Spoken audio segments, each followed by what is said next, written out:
This right here is my little buddy. I like raccoons. They're absolutely adorable little animals.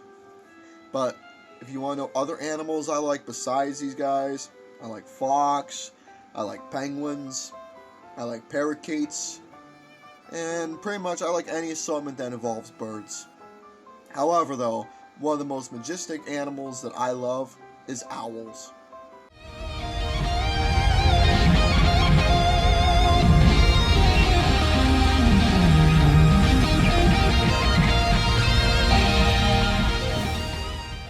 Well, folks, the holiday festivities continue here on the channel for you all, and as you can see, I don't really have the Christmas hat on for this particular talk, because I'm throwing you all a little curveball with this review, because the movie I'm talking about isn't necessarily a Christmas movie to begin with.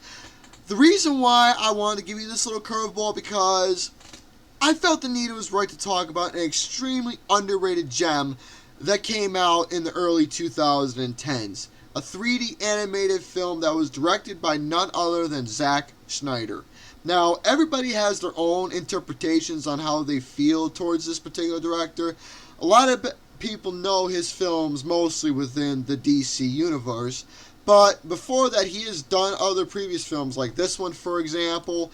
He has also done 300, Dawn of the Dead, which was his first movie, Watchmen, which was his first graphic novel film, if I remember correctly, and my all-time favorite, Man of Steel. But separating from all those, Legends of the Guardians, The Owls of Ga'Hoole. Now, this movie, to my understanding, surrounds the Catherine Lasky book of Guardians of Ga'Hoole, where Snyder takes a story and he's able to turn it into his own mythology phenomena, paying tribute, dedication, while staying to his own original story of not only what the books were about, but turning into his own Hollywood motion picture. And I give Zack Snyder a lot of credit for what he was able to do with this particular movie. Now, as for what the story is about, it's pure and simple. The story of the Guardians of Ga'Hoole is untouchable. Two boys named Soren and Claude hear these tales from their father. Soren is amused and enthusiastic about it. Claude thinks it's all nothing but a bunch of hullabaloo and nonsense, until the Pure Ones return and kidnap both Claude and Soren. Now, Soren, he makes a daredevil move of escaping from the Pure Ones. It's up to Soren, along with new friends that he's able to have met along the way, to get the Guardians of Ga'Hoole back in the limelight to defeat the Pure Ones once again and defend the honor of their fellow species. The story itself is very simple, straightforward, and to the point. Now, getting back to that mythology standards, you've all heard those stories where it's like, you hear the stories of Zeus or Hades or some sort of Roman Greek god, or Egyptian pharaohs, kings and queens, or the Viking stories. Many different interpretations and stories that you can think of surrounding various different concepts out there.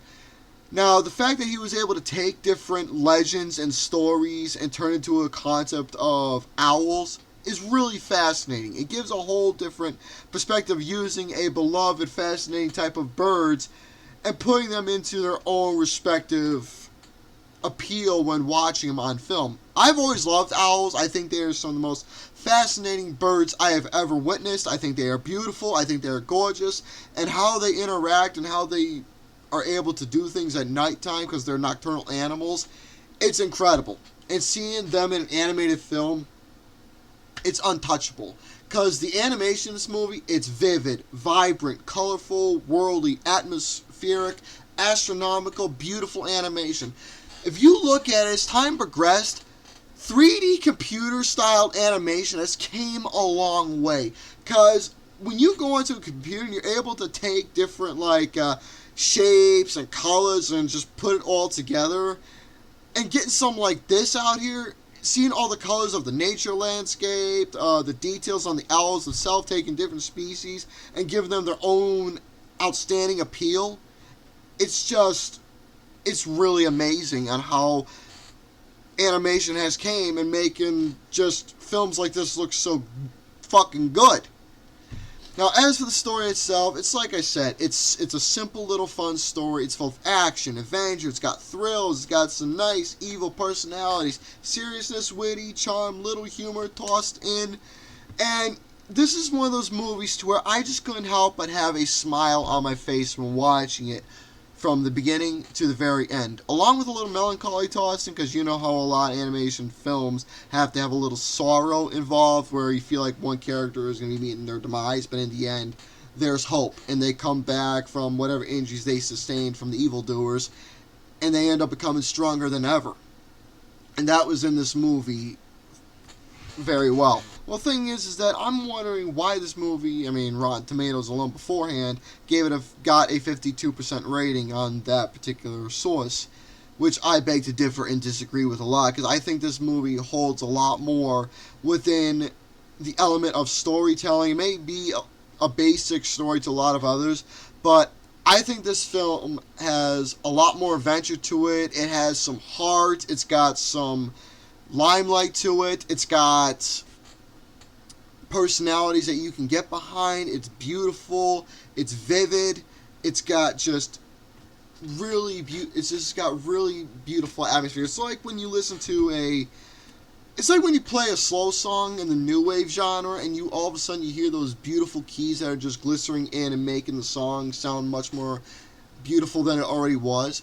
That's how I can say about this movie with the whole entire animation blending in with the story itself, is where you got that atmosphere going on, just the nature elements, the entire glistering of the sun, the sky, the leaves, the trees, the mountains, the water, and how that atmosphere is just blending in within the mood of how the characters are interacting with each other, what the mood is with what's going on the sides of the Guardians, of the Ga'Holes, the Pure Ones, on what they're talking about, and seeing the heroes set into play on not only planning their escape, but also meeting the Guardians, not only being inspired hearing their story, but also getting them to fight the Pure Ones once again, and just that whole entire confrontation, seeing it once again from the stories and seeing it being persuaded into actual action.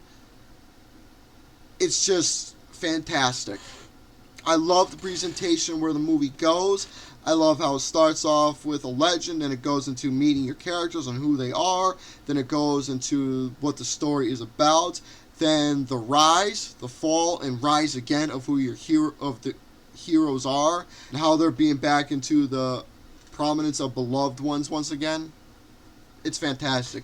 So overall, for someone like Zack Snyder to do an animation film, I would not mind if he did another one at some point, because I think he did a really good job with this film, presented a nice little story, taking the book that Catherine Lasky did and turned it into his own little adaptation, gave us a nice little story, beautiful animation, nice little characters, nice little setting.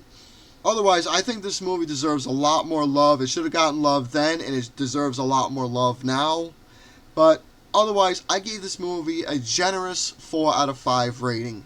So, ladies and gentlemen, that is going to have to do it for my little talk of Legends of the Guardians, the Elves of Ga'Hoole. After this particular tape, we are going to be going back into the Christmas realm, and we're going to be talking about some comedy. So stay tuned for that.